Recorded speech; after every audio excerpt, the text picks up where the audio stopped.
Two, one. So what does embrace mean coming from opening government?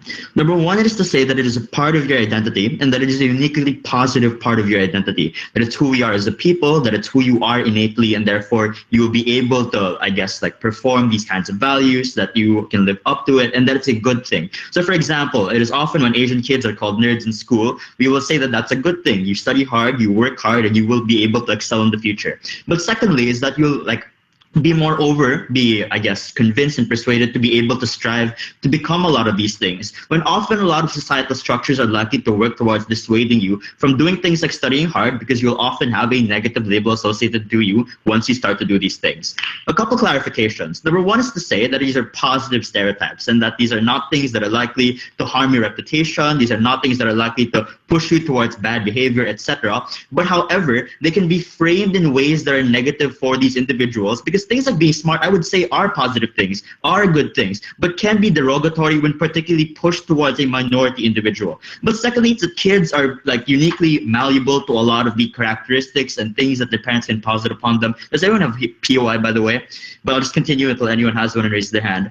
And therefore are likely to be able to believe and be persuaded that these things are good things, that they're likely to convince themselves, that it's likely to shape their behavior, etc. I'm going to argue two main things. Number one, why it leads to better success for the kid, why that's important. But secondly, why it leads to better formation for the kid. But there are 2 points of like premises that I want to clarify first. The first thing is to say that it is simply an endemic reality. And so far as opposition might want to say you want to encourage people to break free of multiple stereotypes, I would say that minority parents uniquely have limited abilities to be able to break a lot of these societal norms. The first is simply because there's a lack of amount of resources, right? So it's a lack of ability to access things like the media and cultural institutions that are likely to change and frame the way that people think, and therefore these are likely to persist over a long period of time, and until that point is reached in which they are completely broken, it's difficult to be able to do this. But secondly, it's that these don't even have to be true. Insofar as there's even a minority of individuals fulfilling these stereotypes, these are likely to be overplayed and particularly portrayed by the media, and therefore are unlikely to meaningfully change and shape the way that people have these kinds of behaviors. The second point of premise is I want to say that this is also true for a lot of structural reasons, i.e. the reason that a lot of Asian individuals work hard is not just because they're uniquely nerdy, but a lot of the time and before, they were pushed to work hard as a method of being able to attain some degree of success because their family might come from one that is relatively poor, or they have an important immigrant story that requires you to be able to succeed before, and therefore they do have to be a nerd. They do have to work hard, where African-American individuals can just connect a lot with their culture because the strong cultural presence that exists there. I'll take a POI from OO. Yeah, so if parental interventions are so futile, should parents also tell their kids not to do drugs? Yeah, sure. I'm completely okay with parents telling their kids not to do drugs. If Op wants to defend that, that's like, go ahead, sure thing. So why is it dangerous for kids to break out of these then? And therefore, why is it important for the long-term success of the kid to be able to do this? So I'd say a lot of the minority individuals are disadvantaged in a lot of institutions precisely because they are seen as maybe inferior to their white and more majority individual peers. Maybe because they're seen as less likely to be able to succeed. I would say what a lot of these stereotypes do is they uniquely frame minority individuals to be able to possess certain assets, fulfill certain niches that are unlikely to be fulfilled by other individuals. And they might say, well, this is about kids. Number one, I'd say is that even for kids, they engage in a lot of important structures like high school and college applications, university, etc., that I think therefore are likely to be telling of their long-term success. But secondly, it's that it's also important for a lot of kids, even in their formative years, to be able to succeed because it informs the way they feel and think about school. It informs the way they might feel about hard work and the ability for them to do that. So saying that the Asian kid is a good group mate, saying that being able to hang out with an African American is cool and not something to be ashamed of, I think is an important thing for parents to be able to say. I'll take CO. Yeah, surely parents would encourage their kids to be hardworking regardless. Like the difference that you're saying is basically just that Asian American parents no longer encourage their kids to like play into the racialized stereotypes of you have to do math and like play violin and like do 3 sports. Like, isn't that the alternative? So again, I'm saying that number one, you fulfill a lot of certain niches, and even if it were to come to the extent of these specific fields, I would say that it's good because otherwise it's very difficult for them to compete with individuals and peers that have more resources, more time to themselves, and are simply more likely to succeed because of the structural biases. But secondly, I think it's important because the use of these stereotypes on these kids is uniquely dissuasive. If you are told that you are a nerd for studying, I'm just less likely to study. If you are told that getting good grades makes you, like, I guess, not cool, and therefore less likely to pursue a lot of these things, things, I'm less likely to feel like working hard and staying in class are things that are uniquely good for me as a minority individual. So they can't just say it's just parents encouraging their kids. I would say it's uniquely being able to say being a nerd is a good thing. It means you're more likely to succeed. And my kid being able to believe that, otherwise they're probably likely to believe their peers that they're a loser who has no friends. I would say then that it's far more likely and important to ensure that a lot of the, I guess, biases that kids have that are being for example, caring a lot about how their peers think, not wanting to damage the reputation, are things then that are important to protect these kids against. But moreover, in the instance that they do pursue a lot of the special fields that I think closing opposition proposes, I would say that's better because a lot of the disadvantage for a lot of these individuals within these fields without these stereotypes are likely to persuade them that they, or rather, I think the lack of a lot of the positive association with these individuals makes it harder for them to succeed. But secondly, I would say it's being able to push these individuals into these things that make it far more likely that you can build communities of people who are minority individuals of certain and similar interests. So I'd say, for example, in the Philippines, a strong Chinese presence with respect to being able to do business. It's being able to build communities and make connections, and they're far more likely to be able to do that, even as they are a minority group within this area. And that's simply true. We come from Chinese families.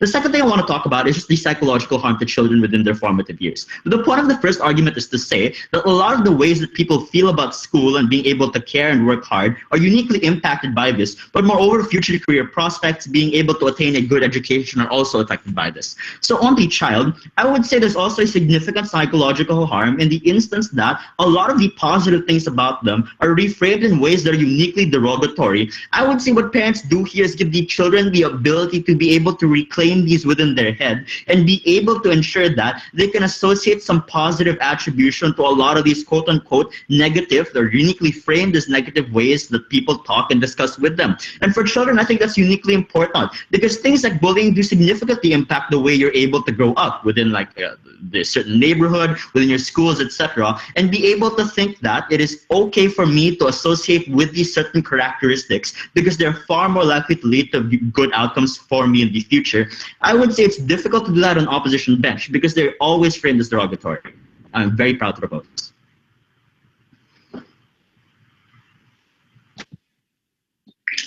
I thank the speaker for that speech and call upon the Leader of Opposition. Can everyone hear me? Whoa.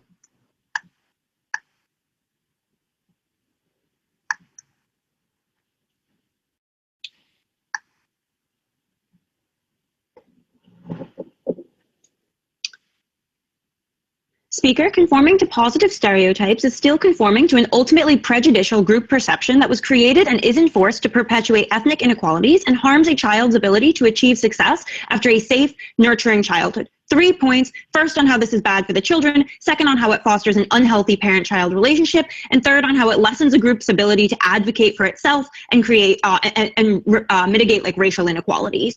One piece of framing before I get into some rebuttal. I think that our world is one in which parents tell their kids, don't worry about what you should be good at. They actively do not accept any stereotypes, positive or negative, and they just tell children, do what you love. Don't fit into any sort of stereotype. You don't have to be nerdy if you're Asian. You don't have to be hardworking if you're Hispanic. You don't have to be good at sports if you're African American, right? Okay, rebuttal then. First thing that OG says is that children are going to be less likely to study hard when you don't inculcate these values, right? I think that this is super uncharitable, right? I think that parents can easily say that hard work is good. On our side of the house, we're not telling parents to tell your kids to be lazy, tell your kids to be bad at sports, or tell your kids to not work out, etc. We're just saying that parents should say that hard work is good rather than you should work hard because you are Asian, or Asian students do well, therefore you should be doing well in school. There shouldn't be that link between a positive value and your race or ethnic identification. We're still saying that all of these positive values are things that parents can teach their children. The second thing then is how you end up getting this interaction between socially negative stereotypes and and these positive stereotypes, right? Like recognize that in either world, society will likely continue to foist negative stereotypes on these children. We accept that. Like that's exogenous to the debate. What changes is how parents respond to these social narratives, right? In Gov's world, parents say that these stereotypes are false by pursuing like individualistic narratives of success, like Asian children are smart, etc., right? That are based in a very narrow perception of success. We think that this can be equally as negative if a child doesn't conform to those stereotypes, and I'll get to that more in my like substantive. But even if the child does conform to these stereotypes and you have like a nerdy Asian kid, I think that this ends up being really harmful because those stereotypes often aren't mutually exclusive with the negative ones. So i.e., an Asian girl may think I am nerdy and I am not pretty and combine both the positive and the negative stereotypes. In our world, we eschew all of the stereotypes as a whole, which means that children are more likely to reject all stereotypes because they view individuals as like not fitting into a group mold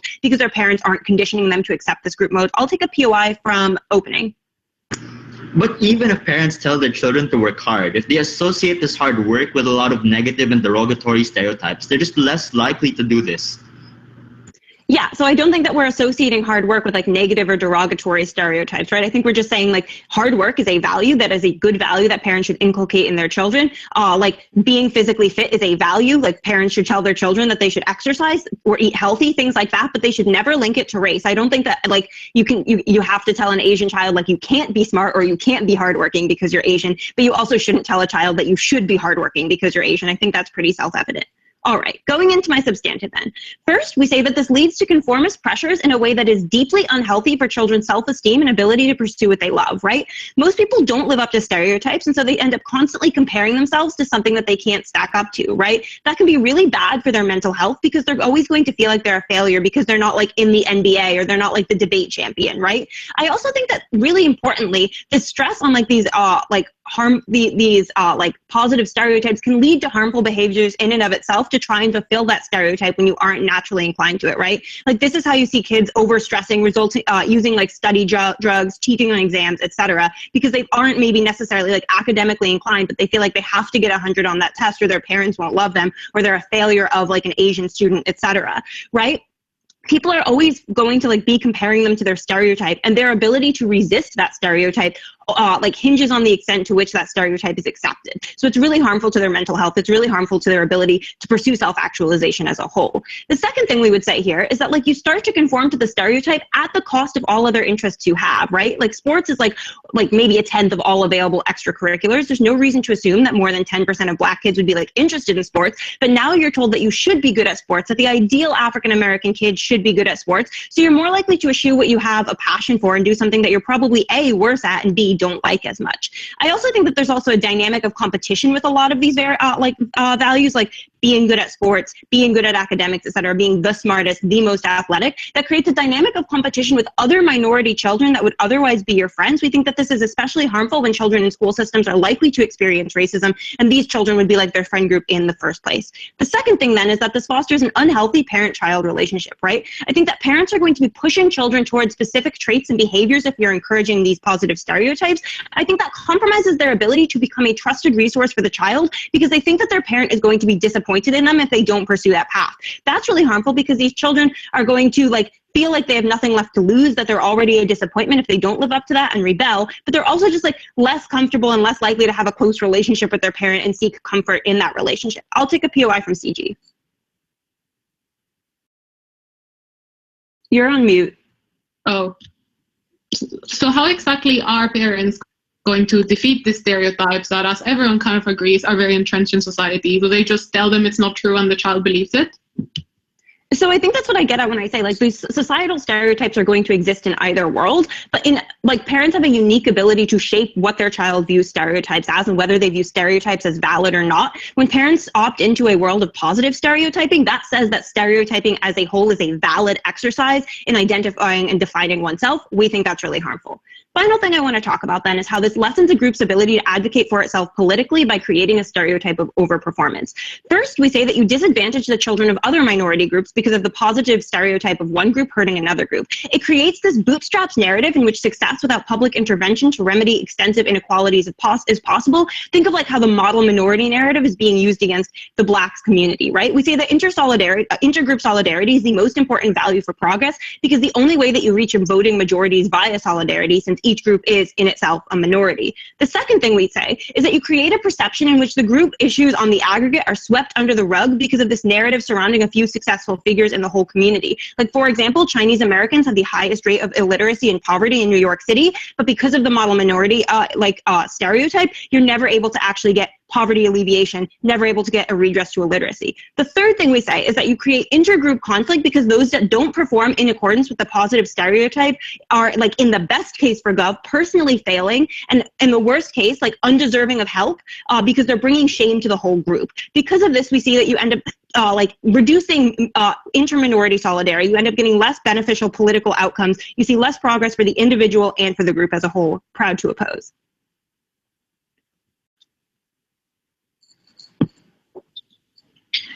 Okay, I thank the speaker for that speech and call upon the Deputy Prime Minister. Did we lose a judge, by the way? No, I'm still here. My video is not working, though. Did we keep losing Jason? Hello, am I audible?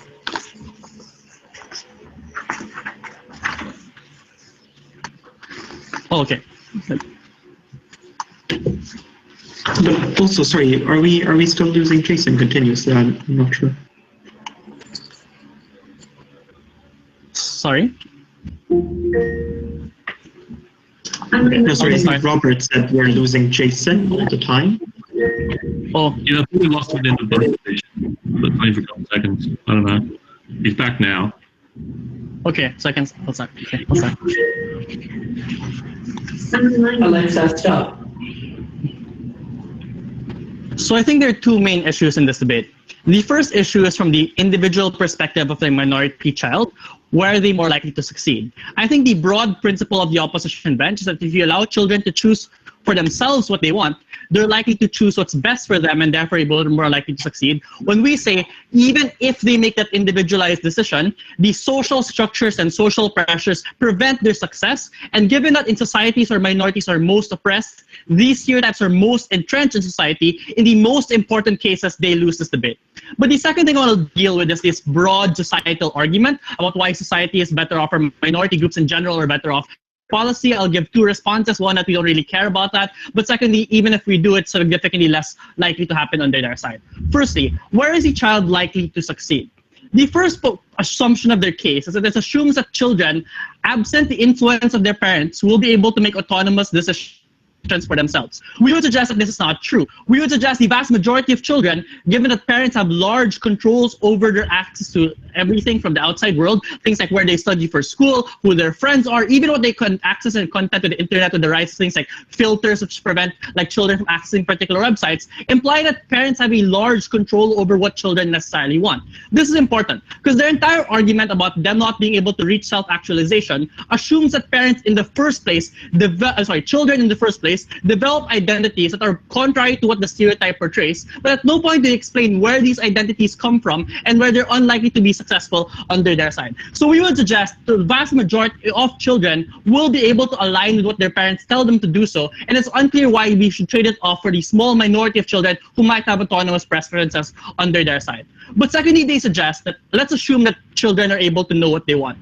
The biggest problem here is that they don't really prove why children are the best arbiters for what they're most likely to be successful in. These children are likely to be young people without very little life experiences and don't really know what they're able to do for the rest of their life. They don't understand what markets demand. They don't understand what the job society, or the society wants, or what the particular social repercussions of a particular job are, or even the kinds of things that they're skilled at. They have very, very little information to measure whether they're skilled at a particular thing or not skilled at a particular thing. All of these things show that they cannot just assume that children have natural inclinations on their side. Absent the pressure from their parents, they're far more likely to do things that are not likely to be successful anyway. So it's unclear whether they're going to be successful on their side.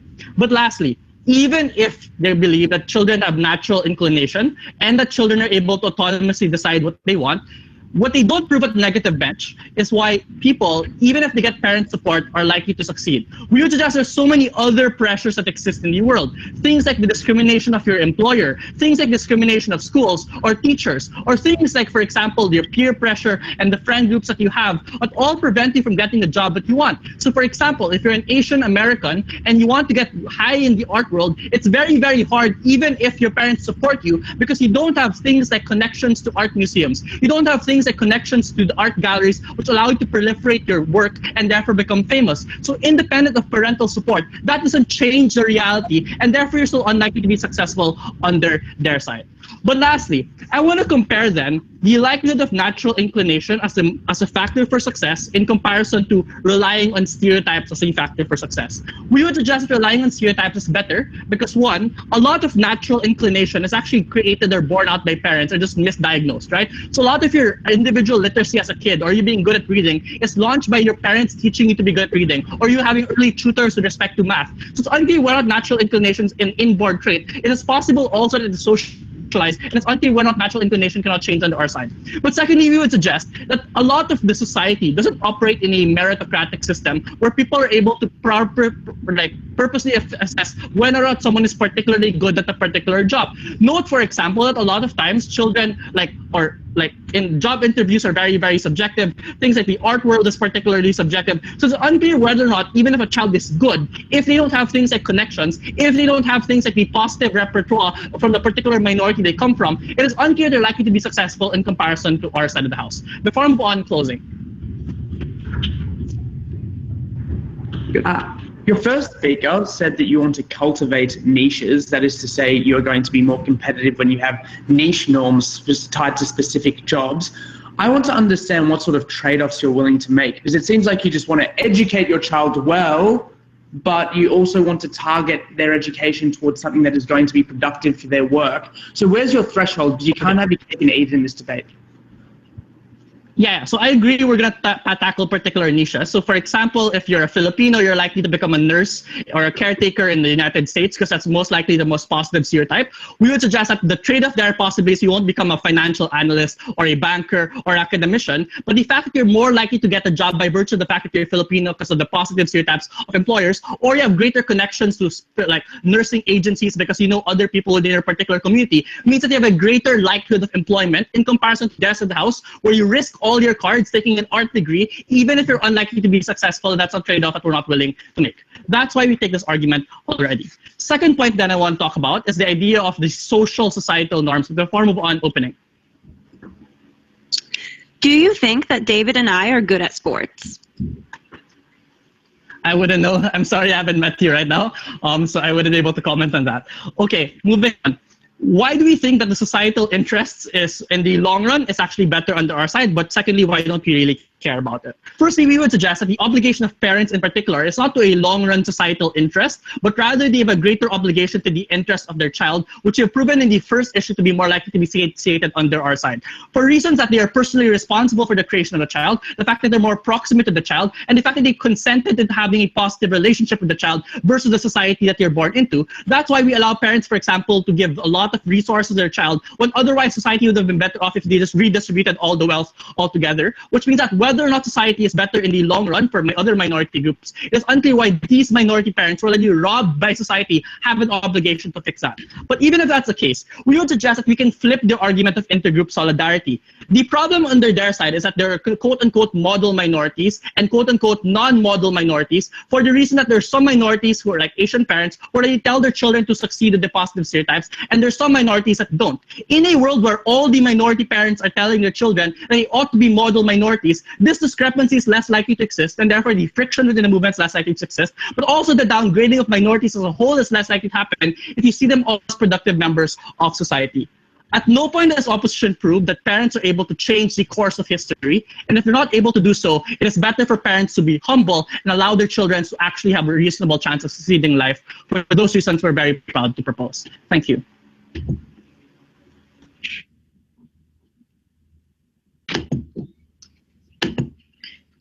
I thank the speaker for that speech and call upon the deputy leader of opposition.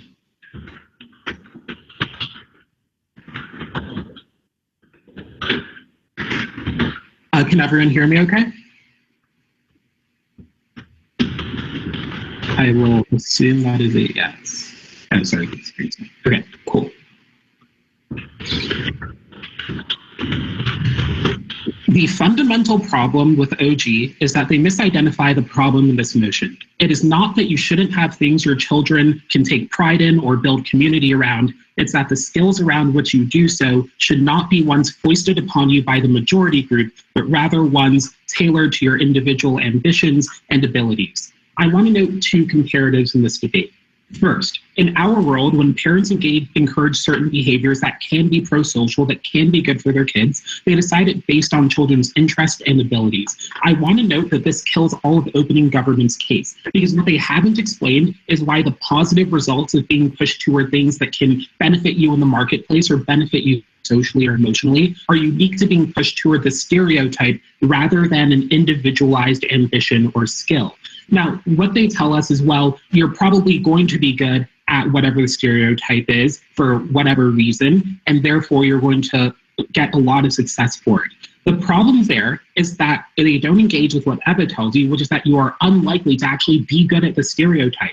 When it comes to being good at math, it's very hard to be good at math at a high level. When it comes to being an athlete, it's like very hard to compete against all the other athletes, and you have a lot of like differences in like natural ability and stuff. So it's unclear why you're ever specifically very good at this. But the alternative is that in our world, what we have is that you have tailored and realistic expectations, because a parent isn't going to push someone toward being like a master weightlifter if they're really scrawny and obviously will never be able to do that. And so you get more satisfaction and more mental health. The second comparative, and then I'll take closing, is that the liberation of minorities and actually like removing the existence of stereotype in the first place is dependent on solidarity among members of minority communities. And I want to compare this along two axes. The first is intra-minority group solidarity, second on inter-minority group solidarity. On the first axis, I think a couple of things are more likely to happen on side of government. The first is that you face higher competition within members of your community who you depend on.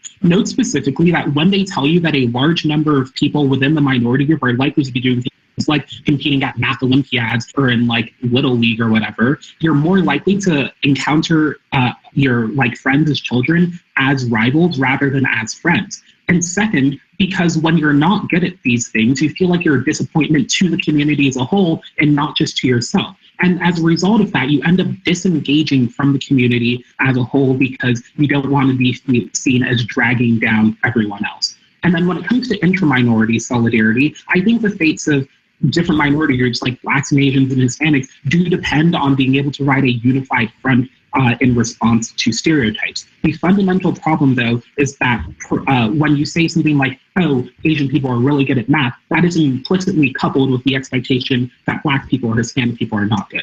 Closing. Closing. Opening. But I think closing. You cannot make the claim that individuals on your side of the house. Oh, okay. Wait, sorry, what is happening right now?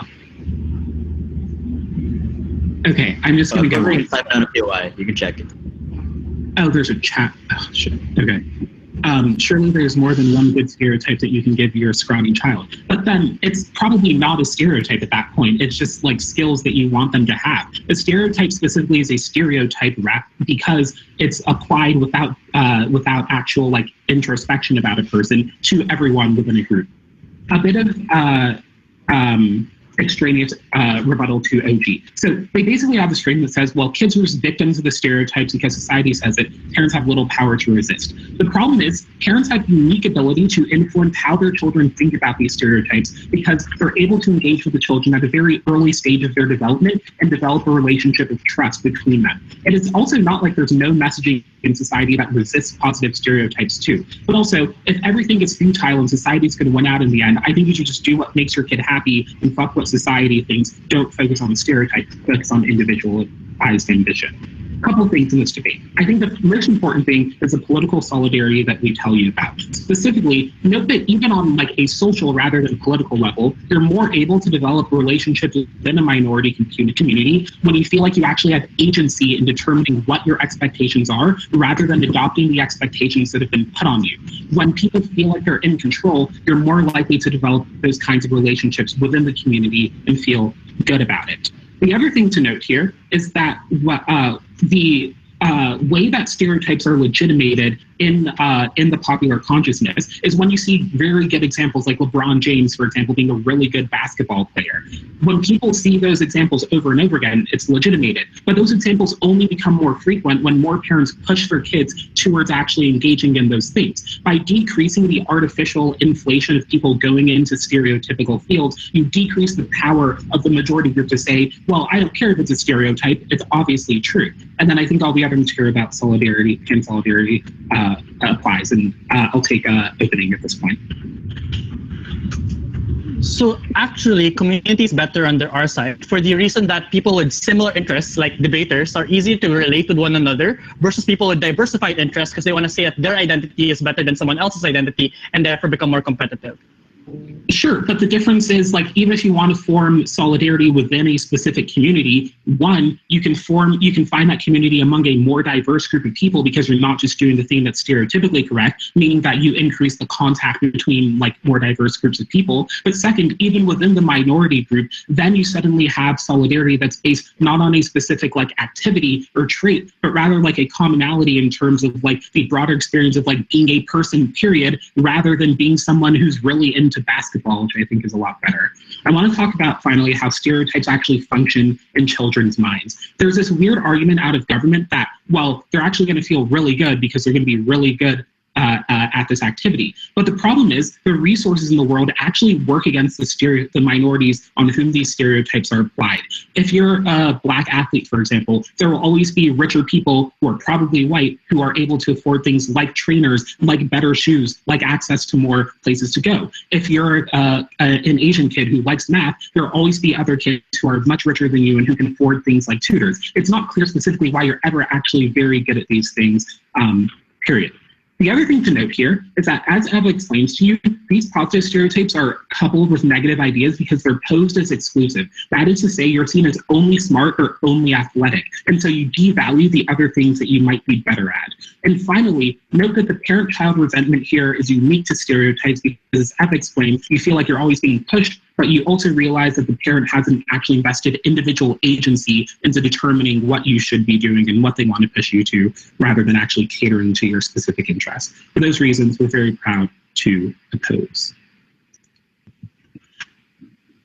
I thank the speaker for that speech and call upon the member of government to open up the back half of this debate. Can everyone hear me okay? Yeah, great, thanks. Okay.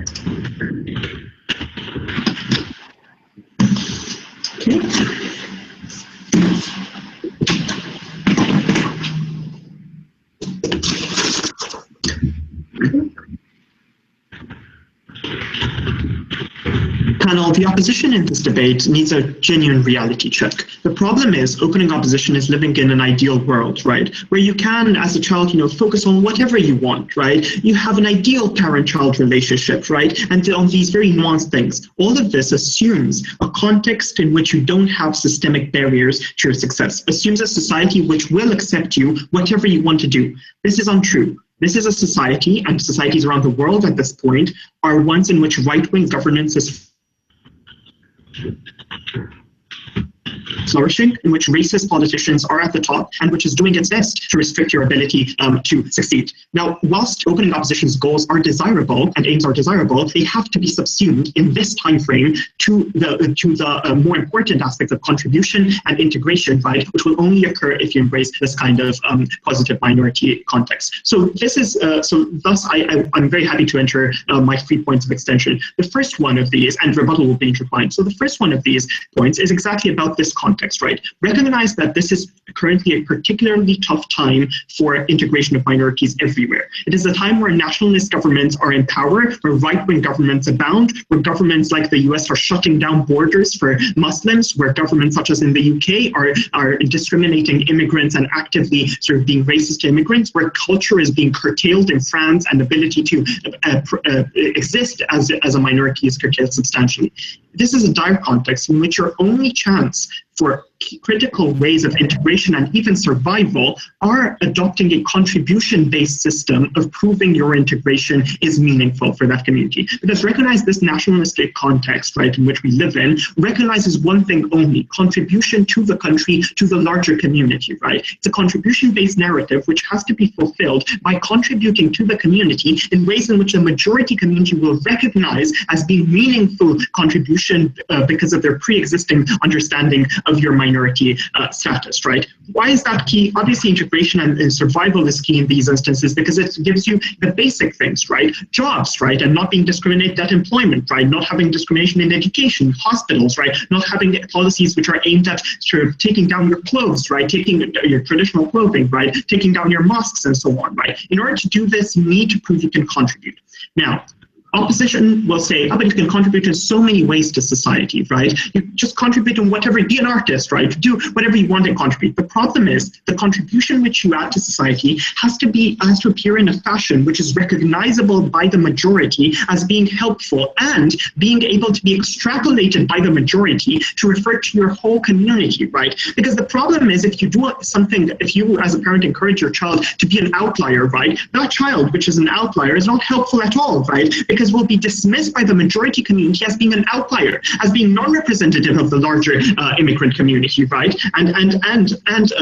So you have to give the majority the ability to extrapolate from your success to the wider community rather than dismiss you as an exception, right? Because the problem is if you do succeed in another field, right, they will dismiss you as an exception and say and revert to the negative stereotypes of being lazy, of being violent that they have about your community, right? And you still use those because they categorize you as an exception, as a rarity, right? Rather than when you prove your positive contribution in the field in which they're expecting you to prove it, then they extrapolate it to your own community and say, indeed, right, Asians are smashing it in Silicon Valley, right? They are contributing hugely, right? Indeed, my Indian and Sri Lankan doctor are exceptional and have treated me continuously. Now, second point I want to make on this note, and second point of extension. Now, opening opposition said, so I've already said that there are many bad stereotypes that already exist, right? Being violent as a minority, as a black person, right? Being lazy as an immigrant, and so on, right? The question is, how do you rebut these already existing bad stereotypes? And we tell you that neutrality, or giving a blank canvas, as opening opposition says, right? You can do whatever you want, just be whatever, is not a powerful rebuttal, is not a strong rebuttal to these pre-existing bad stereotypes. Why? Because the bad stereotypes are entrenched in these majority communities, right? These majority communities have a very clear image of who you are as a minority, right? They affix to you being lazy, being violent, which has been dating back to for centuries as an affixed characteristics. Now, to rebut that characteristic, you need a constructive alternative. It's not enough in order to displace that negative stereotype. It's not enough for you to say, no, these people from this minority community can do anything. They are sort of wondrous, sort of blank canvases, right, which could do anything. It's not enough because if you give the majority community a blank canvas, right, they will revert to the pre-existing negative stereotypes they have about you. Versus, if you give them a credible alternative with proof, right, that it's untrue because of these things that they recognize as being, successes and contributions of your community in sort of things like tech, right, things like Silicon Valley, as Asians being praised for entering those halls. But they have an easy way of relating to you, right? They point to Asians in Silicon Valley and say, look how much they're contributing. It's so exceptional. Yes, we have to integrate them. Or, as Boris Johnson said, right, the UK's Prime Minister, after he almost died from getting COVID, he came out on national television and say, it was Lewis, the Latino nurse, who saved my life, right? And the reason for that is he can attribute it to a specific pre-existing positive stereotype and thus engendering positive integration then. I'll take you. So if you exist in a world where nationalist governments are so bad and they want to harp on minorities so much, yet those are also probably the same people that created these positive stereotypes, Are you really telling me that like Andrzej Duda in Poland is going to be like, oh yeah, I love the Asians, they're so useful, let's bring them all in.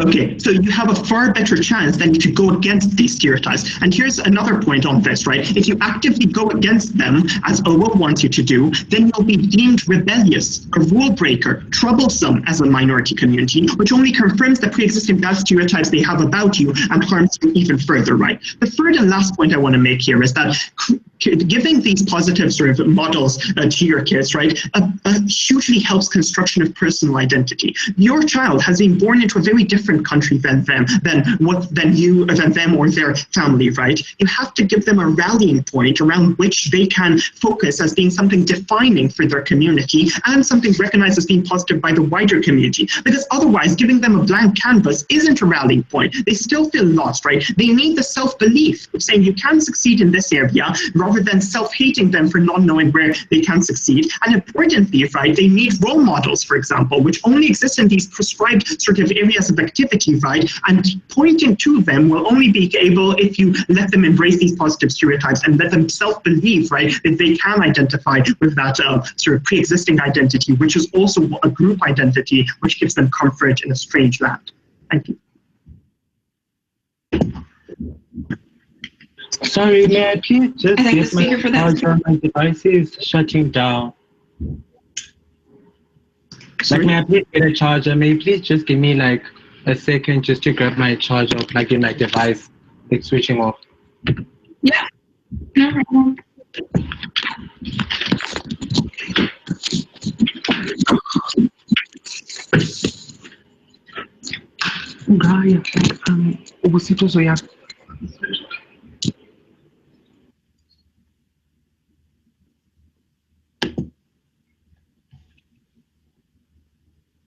Okay, member of opposition, I think we're ready. Thanks. Can everyone hear me? Cool.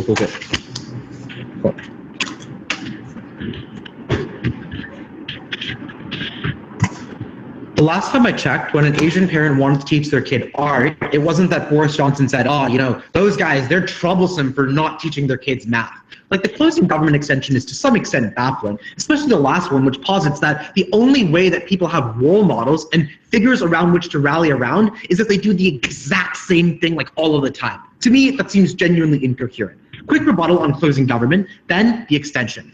First, I want to talk about their argument about survival in nationalist governments. To be clear, I think they had to engage with the context of the debate. That is to say, in a world where you have positive stereotypes that are not constructed by your own group, but are rather imputed on you by someone else and imputed on you by something else, you have to live in a world where the kinds of nationalist governments don't construct like these nice positive stereotypes. It's like, yes, Asian Americans are hardworking, so let's work them to the bone. Filipinos should be nurses, so let's pay them very little because all of them want to be nurses. There's some instrumental value in it anyway, and that's, I think, the point that closing government misses. The second thing to say is just their argument about neutrality also to an extent doesn't make sense. I want to be clear about what the alternative we endorse here is, because the alternative we want to endorse is one in which families make the decision that is best for themselves. That is to say, you are an Asian American family, you make a decision about what you think is best for yourself and your child, and most importantly, if that aligns with the model minority myth, that is still fine. The difference is you are not actively embracing positive stereotypes, it is an entirely different ideology. The consequence then is it is still possible to be hardworking. It is still possible to have positive stereotypes about yourself, but not to embrace them full force. And that is the alternative that I think we are fine saying. It is one that is better than neutrality and is one that allows families to make decisions that are better for themselves, but it is not one that feeds into the negative consequences that also associate themselves with these so-called positive stereotypes. First point of extension, I want to talk about oppositional competition within minority groups. This receives about 15 seconds at PM and DPM. And their extent of the argument is like Asian Americans that go to math camp can't make friends. This is a lie for what it's worth. I went to math camp. I did somehow manage to make friends. I think the problem with OO is that, kids are actually pretty good at not really internalizing the really competitive nature of this sort of problem. But who's really good at internalizing this stuff? It's parents. And I want to be clear about the two mechanisms that make this especially damaging. The first is financial constraints. To be good at math or to be good at sports requires a ton of investment. It is sending your kids to good schools and sending your kids to the best math camps, making sure that your kids has the money to buy a piano so they can learn an instrument, or has the money to buy sports gear so they can learn that sport. And it is a financial constraint that you are consistently shamed for not engaging in if that is the norm, the positive norm that is associated with the community. And so the consequence is this becomes extremely harmful to parents, because at the point that you are making all these sets of financial trade-offs, you yourself become much more competitive with the other people in your community. The second thing is, I think this is, it changes how you see your children. And I think opening opposition makes some good arguments about how this changes the child-parent dynamic, but I think the one that they miss is just that children become status symbols in your cultural tradition. That is to say, you have Asian parents bragging about, my kid did so well on the SAT, they're so hardworking, because they're the ones that meet the myth the most. I think this is very, very true. It's a sort of like problem that you get when you use your child as a mechanism for success and a mechanism to meet the positive stereotype. Why is this harmful? There are two reasons. One, when you funnel all your resources into one specific pathway for success, i.e. if opening government is correct and there are niche industries and things that you invest in, like Filipinos being nurses, or you send your kid to violin camp or Kumon, it automatically means that those groups, the ones that are saturated with a bunch of minorities, are the ones along which parents perceive there to be an axis of competition. But the second thing to say is just, if you want to compete to be the best Asian or the best like math camp person or whatever, that necessarily requires competing against a ton of people with similar characteristics and similar attributes, which in this case means competing against other minorities. So what is the difference? It is, as an Asian parent, you are not incentivized to uplift Asians as a whole, because to do so uplifts people that compete with your kid, to compete with your mechanism of climbing into societal success. This is why the norm is uniquely individualistic, which makes it so problematic. Why is this witnessed around in and of itself? One, because this norm, being individualistic, not exclusive as opening opposition says, is what diminishes the ability of groups to overcome poor stereotypes. And this is the problem in this debate. Like, everyone just treats norms imposed exogenously, and they're like, we can't do anything about it. No, the reason we can't do anything about it is because all these Asians individually think that the model minority myth is really good for them, because it isn't good for an individual to participate in. Like, the model minority myth is structurally good for an individual to participate in, but it's because everyone wants to participate in it that it engenders these forms of competition that are so terrible. And the second consequence is thus that it destroys networks of mutual support. You literally, as a parent, hide educational opportunities from other parents, because those are the educational opportunities that make sure that your kid is the one that gets to go to the nice math camp and the other kids don't get to go there. I'll take opening. So if your model is to tell children that they should still work hard and they should still strive to be the best, then competition on both sides is symmetric. But the difference is competing in one niche is easier to beat than competing against a privileged majority. White parents tell their kids that they should be hardworking and strive to be the best. Unless you want to posit that white people are just like, fuck off with school. You don't have to do anything. You can be the literal worst. It is genuinely unclear to me what their delta is. The delta and the problem with opening government pinning their case on niches is that it just means that when every single Asian does it, you're like, you compete against all the other Asians, and that becomes the axis of competition that you see yourselves around. Second thing, I don't want to beat niches here. Positive stereotypes are not self-constructed. They are externally imposed and come with a suite of negative stereotypes associated with them. It is Asian Americans being told that they're smart but have no personality. It is Black people told they're good athletes but not smart, which is why Laura Ingraham gets to tell LeBron James to shut up and dribble. What is the mechanism that makes their argument so pernicious? Homogeneity makes it so much easier to impute negative characteristics over on a set of people when they themselves accept that they are homogenous. If all Asians play piano and do math, it is so much easier to paint them as having no personality.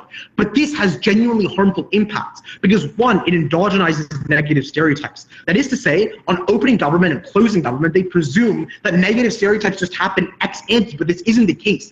It is when a set of people says, we are the same, all Filipinos are nurses, that is the niche we've decided to exploit, that makes it so much easier to ascribe all these negative harms to that set as a whole. The second thing is, I think, when you treat minorities as homogeneously hardworking in the same field, it bolsters the image that they are replaceable. And this is where OG's example of Filipino nurses is damning, because it becomes so much easier for hospitals to say, well, we don't really need to hire them or pay them well or treat them well, because there are 100 other Filipinos that are waiting in line to be nurses. We can hire them instead. It is that homogeneity that drives down wages and makes the quality of living and work so much worse in these industries very, very proud to oppose.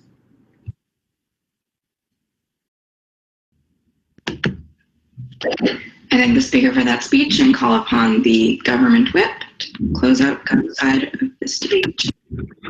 Yeah, I think we've lost Adele, the judge.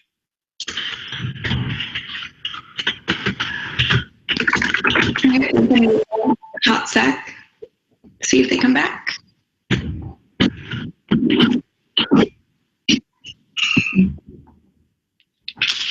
Can I try something in the meantime? Just because I think my Yatli is like majorly malfunctioning, which is why I have been struggling to give POIs. I'm really sorry, David. I think you were gesturing at me at some point. Could someone like attempt to fake give a POI and see if it works?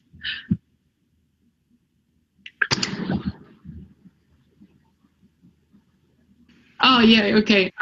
David, can you say something? Yeah, so can you hear me okay? Yes, okay. With other people, it just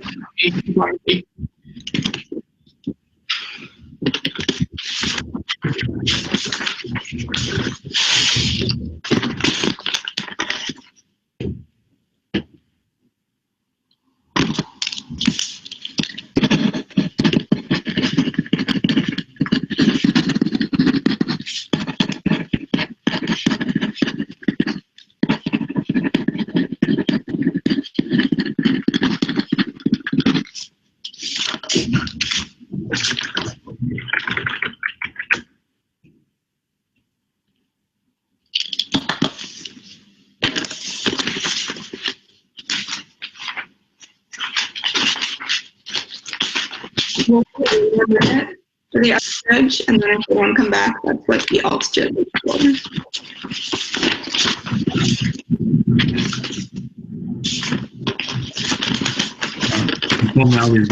So the tragedy is I actually missed a lot of DPM and DLO, so I already have the alt judge for our panel. So I think the technical policy is we wait 2 minutes for the person to come back. And then if not, I will just email Eric and ask what he wants us to do.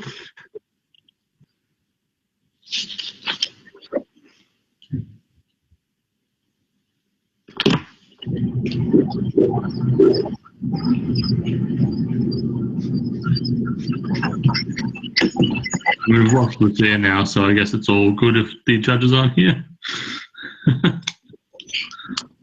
I'm back.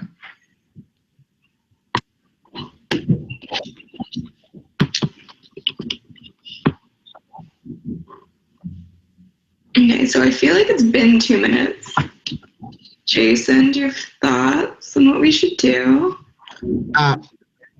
So I think that the best thing is probably just to have one panel with a person down, but I will ask Eric in the meantime. I only missed parts of DPM and DLO, so I caught PM, LO, MG, MO in entirety. So if need be, I could probably still stay in my original panel, although it might be a little bit strained. So I'll ask Eric about it, but what we might as well do is we just start the next speech then, and then we can figure that out as we go if need be, if it's already been 2 minutes. So, government whip, you can go whenever. Cool. Can everyone hear me? Okay. All right.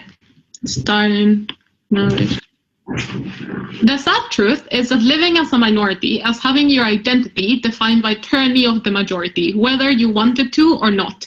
I think that the big flaw in the opposition's case in today's debate is that they have consistently failed to provide us an alternative, or to provide us with a mechanism by which parents can convince children that stereotypes that are entrenched by literal generations about them are false. 3 things that I'm going to be talking about. Firstly, about stereotypes, how do we best combat them? Second, about the road to success, clashing directly with CO. And lastly, about the wider political context and why it is that Tudor has beaten our very lovely government, who we of course agree with and are definitely not knifing, unlike the rules which allow it apparently. Okay, so 1, stereotypes. What are they like and why we beat opening opposition? I think that the problem that I have with the opening opposition case is that they just go, aha, we tell the kids that stereotypes are false, the positive ones and the negative ones, and then they will believe us. They will believe that they can be anything that we wanted them to be. You can be an artist, you can be an astronaut, you can be a mathematician. To an extent, I think that this is also a flaw of closing opposition. However, I don't think that they actually meaningfully explain how is it that as a parent you convince your child that these stereotypes are false. There's no explanation, no mechanism given in either of the three speeches we've had so far. Three structural reasons why we think that children will still believe the stereotypes. Firstly, people don't like their parents. I have never in my life believed a word that has come out of my mother's mouth. She thinks that coronavirus was man-made. She tells me that the gays should go die in hell. I think that overall, teens constantly question parental authority. It is unclear that they're going to believe them. Secondly, it's because other figures in authority in your life, like your teachers, your employer, your friends, people that you meet at the grocery store, are constantly going to enforce the stereotypes. So you're more likely to believe that your one parent is wrong rather than everyone else in society has been feeding you lies your whole life.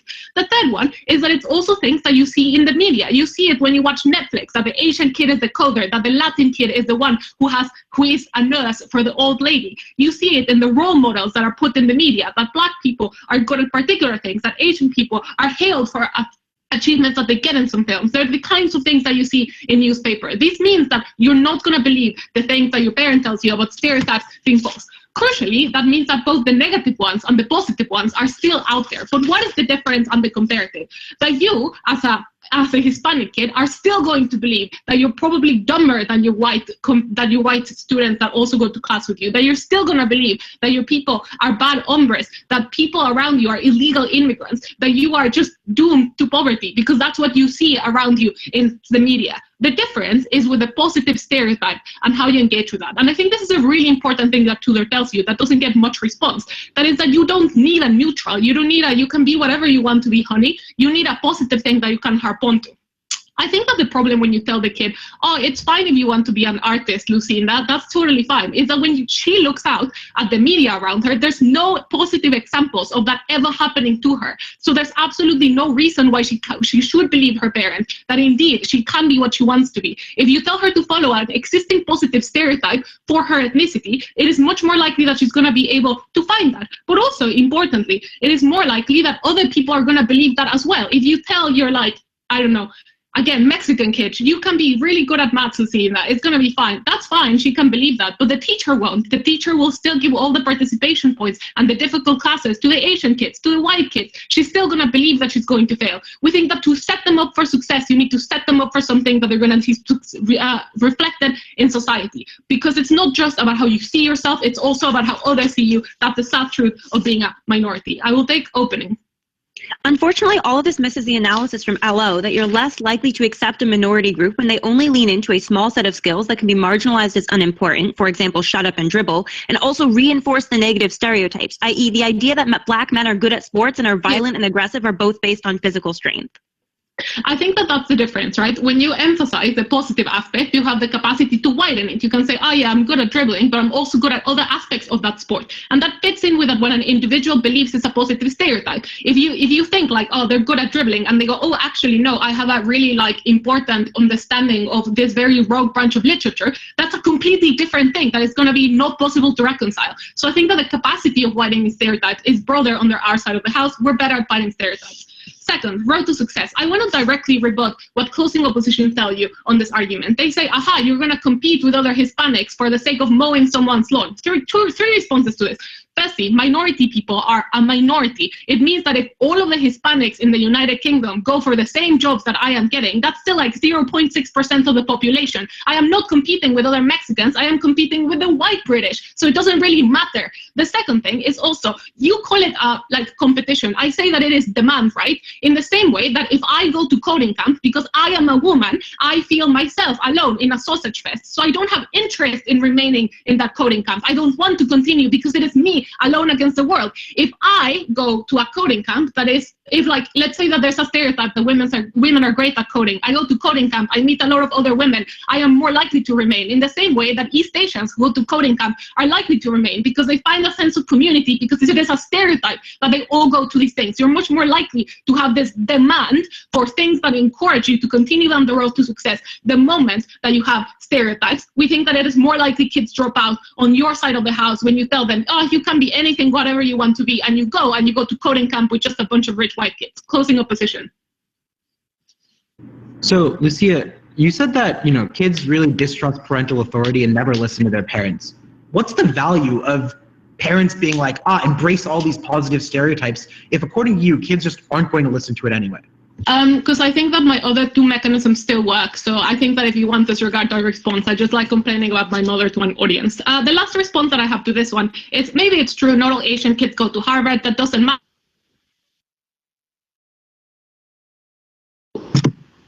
Okay. Okay, so I'll start. They don't have to succeed at the. Oh, sorry. Did it stop? Yeah, I think for about 15 seconds. That's fine. That's fine. Can I continue? Can everyone hear me? Yeah, just keep going. My last response is, it's true, maybe not all kids have to go to whatever random Ivy League institution closing opposition is secretly from. But I do think that they probably succeed at getting into another university because, again, they're not competing with all of the people. They're competing just with like 2 or 3% of the population. Lastly, on wider political context, I think that this is important, right? Because opening government says it is just about like schools and integration. I think that Tudor tells you it's more than that. It's about society's capacity to believe that something meaningful you can contribute. It is bad that Hispanics are deemed as illegal immigrants and criminals and members of cartels, whereas minority, I think it'd just be much better to be deemed a moral minority, that you contribute something meaningful to society.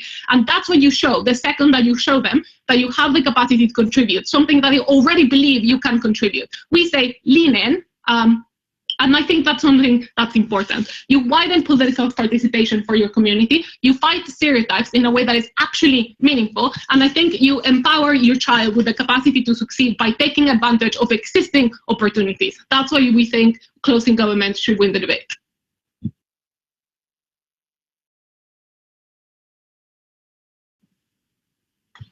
Okay, I thank the speaker for that speech and call on the opposition whip to close out this round of debate.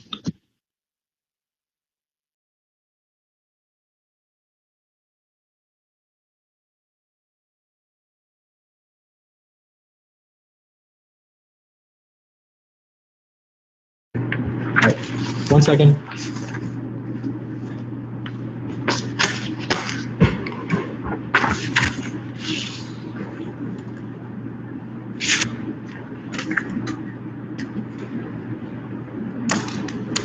Okay, can I have a timer? Actually, I have Yeah, you need a timer. I have on it. That's fine.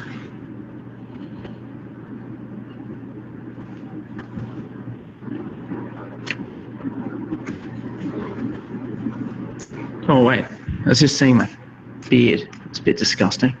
Okay, a bit more face. Speaker, in saying that parents were always going to be questioned and no child was going to accept what they said, CG proved that their side of the motion literally bears no fruit. Why parents need to force their kids to embrace positive stereotypes if they're going to do it anyway is beyond me. The change is therefore not on children in this debate. As Lucia herself admits in her speech, it is on parents that they reevaluate whether they need to force their kids into math camp and reevaluate whether they see other Asians as competition. But most importantly, they reevaluate whether they synthetically ascribe cultural capital to norms which are exogenously given weight. And that is how we're going to win this debate to no response from Lucia. 3 points in this speech. 1 on opening government, all exogenous, never endogenous. You might as well throw up your hands now. 2nd of all, on opening opposition, argumentation without mechanization. Thirdly, on CG, signals of autocracy, and an argument best defined by Tudor as a Cambridge chap saying, and Asians are smashing it in Silicon Valley. On opening government, first of all, structurally self-subversive. And this is how it works. The first claim and framing is to say you're unable to break stereotypes because they're exogenously imposed by a hegemonic majority. So you don't have agency. But then the mechanism upon which they rely is you somehow having the agency to determine whether or not their child internalizes the norms positively. That is in spite of every white kid at school somehow incessantly calling them a nerd, their parents the Delta. If you as a parent are powerful enough, as they suggest in their second part, to resist the suite of negative connotations inextricably linked to stereotypes like hard work in spite of being discriminated against, presumably, you have even more power to curate individual characteristics and norms which are not bound up in a societal discourse which is itself overwhelming and dominated by the majority. So they already fail on the framing they set up for themselves as their burden. OG and CG, we're not trying to advocate here for a blank canvas. Parents make decisions under our side with a purpose that is particularistic to their children and their norms. So you can still make socially, financially contingent decisions, and sometimes the optimal is still going to converge with whatever the social optimal would have been under these norms. The difference is you don't do it on the logic of arbitrarily imposed from the other billion Chinese being typecast by every other person in Western society. So what is our mechanism? One, your first encounter with agency as a child is how your parents interact with society. Them accepting stereotypes under which they operate is tantamount to you accepting stereotypes writ large. It means you're more likely to accept the negative extremes of those stereotypes. That's the second piece of analysis that Aditya gives you literally no response from Lucia. But this is generational. It's family over family. It's time and time again saying we have a set of family norms which have to do with our kids and we care about our kids. Therefore, we can make decisions endogenous to this family. Again, that is important because it acknowledges that sometimes you're going to deviate from the minority norms curated around you for reasons that are endogenous to your family. Mechanism with, again, no response. The worst case, you may not have control over exogenous norms because they're imposed, but you can instill a disposition against accepting stereotypes, which means if nothing else, probabilistically, you are more likely to be willing to deviate from a norm for your own advantage as your family did when they were making decisions for you. Holding everything equal, intentionality matters, and normatively, that's a non-contingent point and why we win, irrespective of whether the Asian still goes into data science. I'll take opening.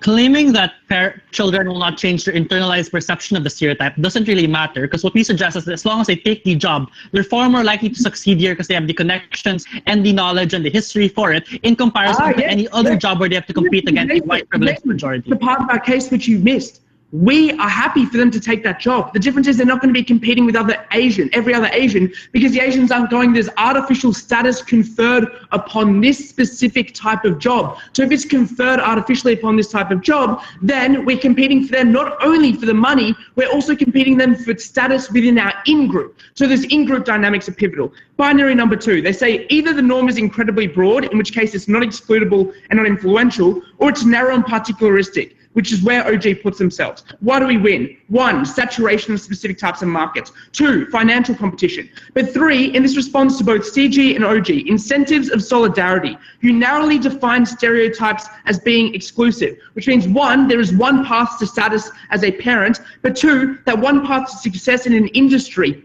means it has to come at the cost of other Asians because you're competing for a cultural signal internal to your in-group.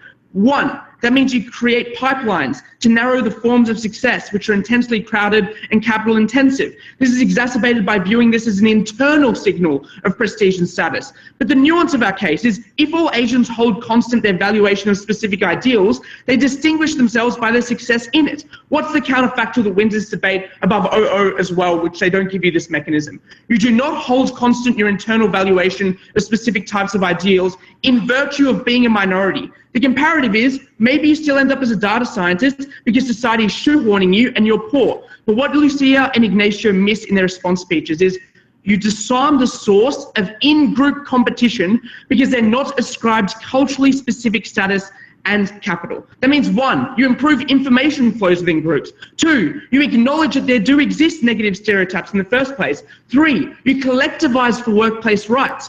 So no, Lucia, it's not that you're literally competing for literally the same job in the same locale. More importantly, parents are no longer trying to destabilize other parents' kids because they don't see them as a threat to their prestige within their own community when you have differently differentiated norms in your own community. Look, CG drops their own extension because it was tribe. Like Lucia literally did not mention nationalistic governments and how they operate. That was the extension they give you. So I really don't understand how they have a pathway. OO never actually grapples with the fact they don't have a mechanism to talk about endogeneity. What is our mechanism that wins this debate against all teams?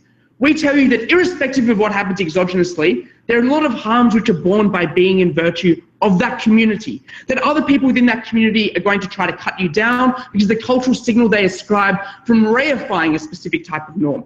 if nothing else, and this is a massive benefit, and we gave you other benefits that are peripheral to this, but if nothing else, you have the benefit of not competing with your compatriots and generating solidarity on a cultural level as well. That wins this debate in and of itself. So proud to oppose.